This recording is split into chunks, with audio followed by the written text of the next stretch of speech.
আমরা বাংলাদেশের মানুষ যে কোনো কাজের খামখেয়ালি করি, এলামানি করি। যদি এলামানি না করি, যদি খামখেয়ালি না করি, তাহলে এয়ারপোর্টের মতন একটা জায়গায় আগুন কেমনে লাগে?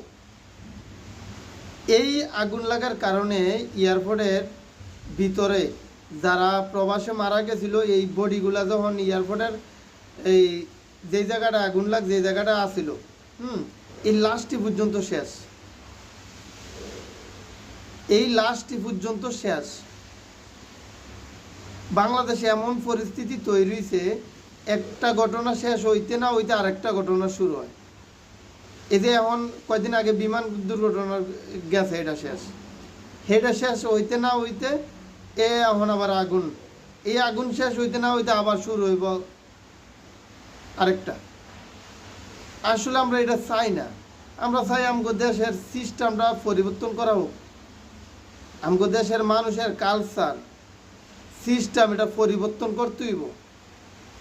সচেতন জিনিস, সচেতন বলতে কোনো কিছু আমাদের দেশের মানুষ বুঝে না এখন পর্যন্ত। শিক্ষিত কিন্তু সচেতন জিনিসটা আছে না, এখনও বুঝে না যে কিভাবে করলে সচেতন থাকা যাইব, কিভাবে করলে নিরাপদ থাকা যাইব। এই কাজগুলা বুঝে না বাংলাদেশের মানুষ, যার কারণে গার্মেন্টসে আগুন লাগে, তারপরে ফ্যাক্টরিতে আগুন লাগে, কেমিক্যালের গোডাউনে আগুন লাগে, শেষ পর্যন্ত এয়ারপোর্ট আগুন লাগে। আর যে কোন জায়গায় আগুন লাগে না জানি, কোন দিন সংসদ ভবনে আগুন লেগে বইতে আল্লাহ ভালো জানে। আমরা তো এমন বাংলাদেশ চাই না।